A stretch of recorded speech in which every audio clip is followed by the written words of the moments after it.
Welcome to another episode of Life and Whiskey. As always, I'm Jordan, and today we're going to follow up on my whiskey journey. This is going to be video number 1 of whiskeys that I will always have on hand. I'm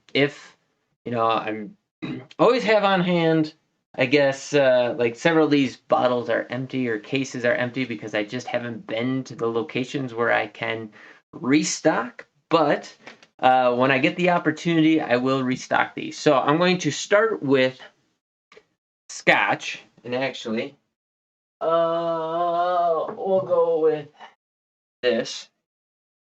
Okay, so we're gonna start with the Scotches. The next video will be bourbons that I always have on hand, then ryes that I will always have on hand, and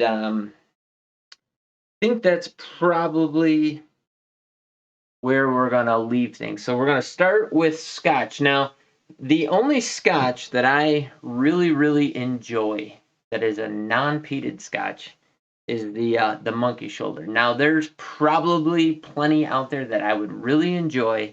I just have not spent the money on it or have tried it or have a bottle of it that I'm aware of that I'm like, if I'm going to sit and drink and enjoy something routinely, I want this. But for me, the first non-peated one, or the only non-peated one, at the moment that I will always have on hand. Now, I can go out to the store and pick this up anytime that I want. I just have not done it. Should cost you, 25, 26, 27 bucks, maybe up to 35, depending on where you live. I think it's worth it at that price. It's just a great blended malt. From Speyside. I tend to like Speyside things. But Monkey Shoulder is the first one that I want to always have on hand. I just need to make the effort to do that. So Monkey Shoulder is number 1. Then we'll go into the peated Scotches. There's a couple up here. Let's do it this way. We'll go with kind of by distillery. So first is Caol Ila 12. Again, I don't know if I can get this routinely or not locally. In fact, now that I'm thinking about it, I haven't seen it on the shelves here. So this is a travel bottle, which means for me, that means that I had to buy it when I was traveling somewhere else. Somewhere in the $60 price range, but Caol Ila 12 is just an excellent peated whiskey. And I would like to have a bottle of that at all times. Right along with that is this Gordon and MacPhail Connoisseur's Choice. This is a Caol Ila 10 distillery. This is a bottle that I have to go back through my notes and figure out where I bought this bottle. Not something I can find here in Wyoming regularly at all. In fact, I think I picked this up either in Wisconsin or Indiana. But Caol Ila Distillery, man, they just make really good things. These are the only 2 expressions I've ever had from them, so I can't speak beyond that. But if possible, I am having a bottle of this on hand whenever I can. Next is, if you've been following along at all, you'll know that I am a big fan of the Laphroaig, the Lagavulin, and the Ardbeg. But if I'm spending money on something, I think, actually, let's do the single bottles that I have first. Bunnahabhain, became a huge fan of this distillery. This peated release, the Toiticha Da, something like that. My Gaelic is horrific. But this particular bottle, again, I'm out at the moment, but I will clear a shelf if I see this available, even at 60, 70 bucks. This stuff is phenomenal. I will have a bottle of this on hand whenever I possibly can. The other single bottle I have up here is Lagavulin 16. Now, my wife and I, we have several distillers editions. We have the Nick Offerman editions. We have the 2nd and 3rd release. We do not have the 1st release. I wish I could find a bottle of that. But Because those are an annual release and they're, limited releases, um, those are something that I love to have, but I'm not going to be able to have a bottle of it on hand all times. But I really love that Nick Offerman, the second release with the Guinness cask. That is phenomenal. Um, it's just an excellent drinking whiskey, but something that is readily available pretty much everywhere, and that I really enjoy is just the regular Lagavulin 16. I have the 8. I've never had the 12, mainly because the 12 is like 120, 30, $40, but I can get Lagavulin 16 from anywhere. The current bottle that I'm drinking I got for $66, I think, in Wisconsin. And here, the cheapest place in town, I can get it for like $82 just consistently. So, why would I pay $40 more for something that's aged less? Plus, I know the Lagavulin 16, just in general, has everything I want. It's well rounded, has a really nice peat smoke up front, has a really sweet mid palate, and the finish brings that smoke back in just nice. It's just the best combination. Great memories with it. I'm always going to have a bottle of 16 laying around, um, especially if I can find it for a cheap, reasonable price. But Lagavulin 16, yes, all the other expressions I've had from them are excellent, but 16 is just great. I'm going to have a bottle.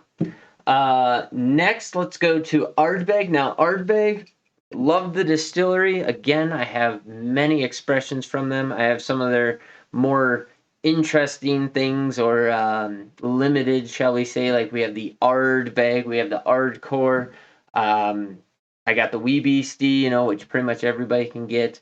But for the money, bottles that I want to have on hand all the time. Now, they are hard to find here in Wyoming. I've had a lot of difficulty with it, and I don't know why, other than there's just not enough demand for these things, apparently. But personally, my absolute favorite from the core lineup is the Anoa. Um, I just have no faults with this whiskey, and I really enjoy it. A very close second is the Ugadal.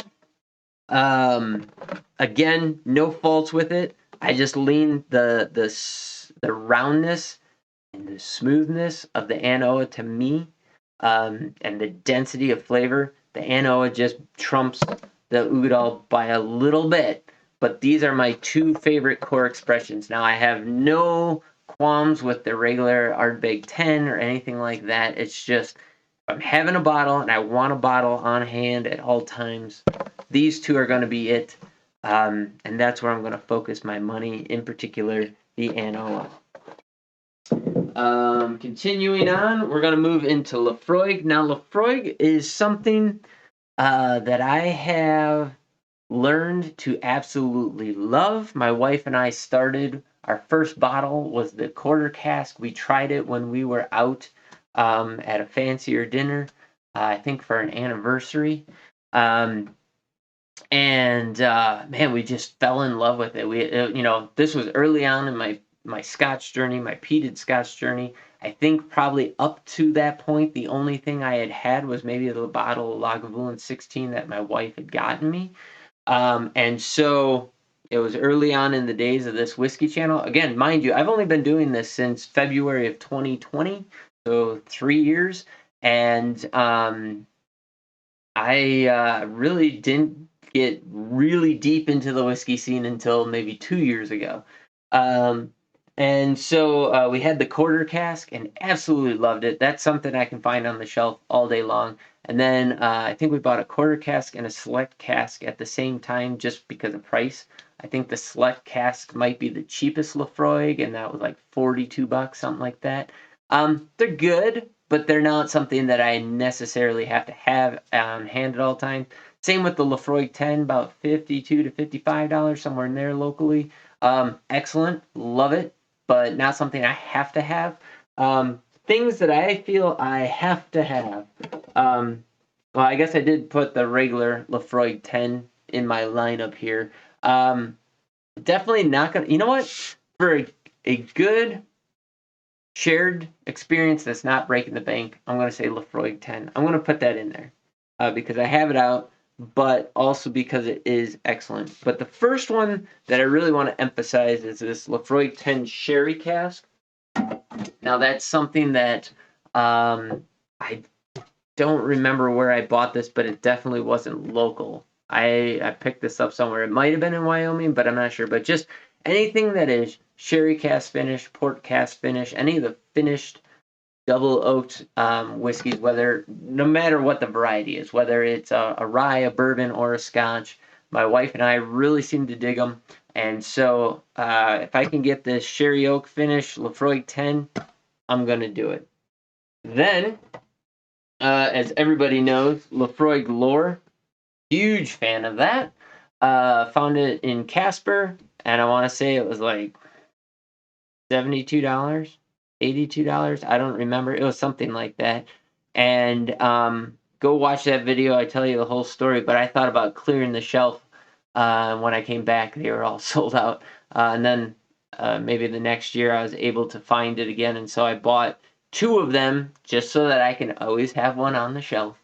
So I currently have 2 of these, kind of starting with that mentality of having it available when I want it. Like I said, I'm shifting from buying all sorts of stuff to try to more shifting into things that I really, really enjoy. I want to make sure I have on hand, and that's what I'm going to be spending my money on.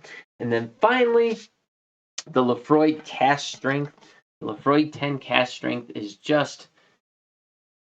it's just good. It takes everything that Lafroig 10 has to offer and just cranks it through the roof.